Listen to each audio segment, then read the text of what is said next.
जय बाबा नीम करौली महाराज। एक बार की बात है, बाबा के परम भक्त जोशी जी हुआ करते थे। जोशी जी को जब भी समय मिलता था वह बाबा की सेवा में लग जाते थे। एक बार जोशी जी को खबर मिली कि बाबा अपने आश्रम कैची धाम पधारे हुए हैं। शाम के समय दफ्तर से लौटकर जोशी जी ने अपनी पत्नी से कहा कि वह बाबा से मिलने कैची धाम जा रहे हैं। जोशी जी कैची धाम आश्रम पहुँचे तो उन्होंने देखा कि वहाँ बाबा नीम करौली महाराज जी निर्माण कार्य करवा रहे हैं और उन्हें पता चला कि बाबा अभी यहाँ 10-15 दिन रुकेंगे। जोशी जी भी बाबा की सेवा में लग गए।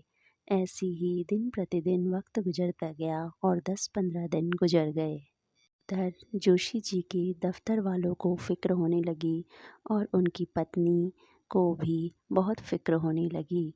उन दिनों फ़ोन आदि की सुविधा नहीं हुआ करती थी। इतने में ही कोई एक व्यक्ति उनकी पत्नी के पास आया और बोला कि जोशी जी तो नीम करौली बाबा के आश्रम में रह रहे हैं। जोशी जी अब साधु बन गए हैं।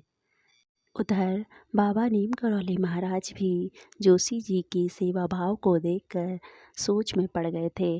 उन्हें लग रहा था कि जैसे जोशी जी अपना घर परिवार सब छोड़कर आ गए हैं और जोशी जी के व्यवहार से, हाव भाव से ऐसा लग रहा था जोशी जी साधु बन गए हैं। इस पर नीम करौली बाबा को उनके परिवार की फ़िक्र होने लगी।